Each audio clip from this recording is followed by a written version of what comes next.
Mengenal bakar tongkang dan sejarah Bagan Siapi Api di Riau. Pemerintah Kabupaten Rokan Hilir kembali mengadakan bakar tongkang.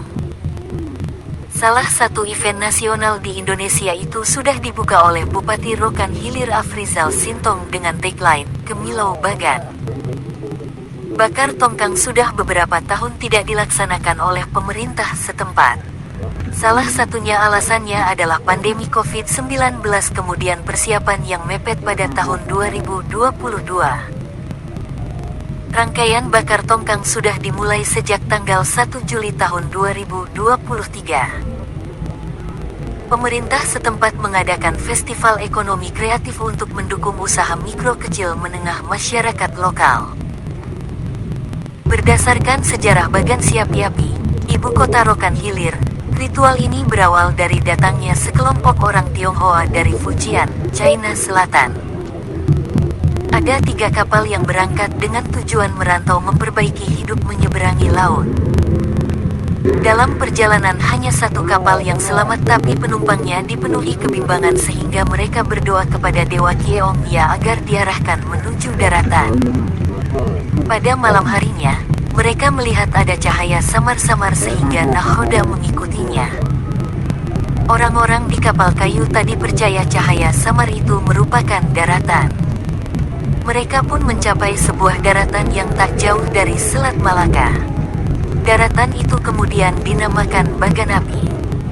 Penamaan ini berdasarkan cahaya yang dipercaya berasal dari kunang-kunang di atas bagan atau tanah.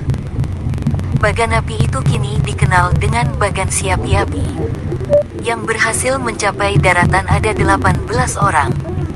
Mereka dipercaya sebagai nenek moyang Tionghoa di Bagan Siapi Api yang kini telah membaur dengan masyarakat setempat. Mereka itu dipercaya menginjakan kaki di Riau sekitar tahun 1826. Sementara pada penanggalan Imlek yaitu pada bulan kelima hari ke-16. Para perantau ini kemudian menetap dan mendapat keberkahan laut karena Bagan Siapi Api terkenal dengan penghasilan ikan. Mereka menjadi nelayan dan bertahan hidup di perantauan. Sebagai wujud terima kasih kepada Dewa Laut Keongya, para perantau memutuskan untuk membakar tongkang yang ditumpangi mereka sebagai sesajen kepada Dewa Laut. Imigran China ini kemudian memberi kabar ke sanak saudara di negeri tirai bambu tentang daerah pesisir yang berlimpah ikan ini. Satu persatu sanak saudara datang sehingga berkembang seperti saat ini.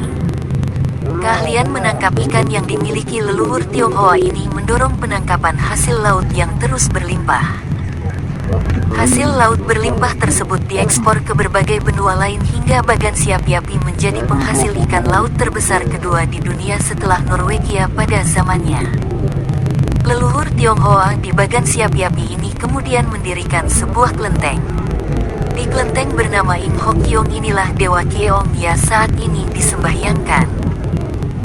Dewa Keongya yang ada di dalam kelenteng tersebut disebut sebagai patung asli yang dibawa perantau pada saat pertama kali menginjak kaki di daratan Bagan Siapi Api. Tradisi bakar tongkang juga dikenal sebagai Go Ge Keplak. Kata Go berarti 5 dan Keplak yang berarti ke-16. Sebelum dibakar, replika tongkang menjalani ritual dan doa oleh masyarakat Tionghoa di kuil utama.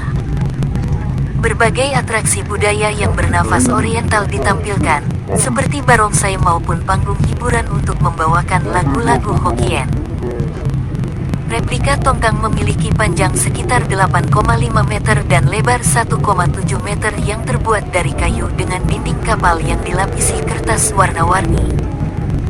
Sebelum diarak, replika tongkang disimpan selama 1 malam di kuil Eng Hok Ing, diberkati, dan baru dibawa ke tempat prosesi.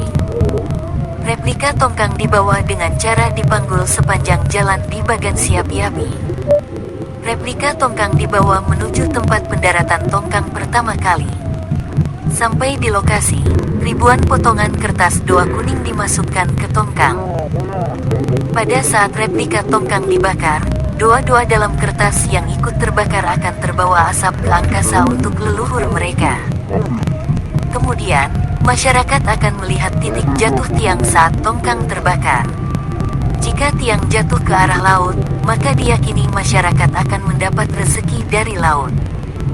Saat Orde Baru, perayaan Gokeplak sempat vakum selama puluhan tahun. Hingga tahun 2000, perayaan ini kembali digelar.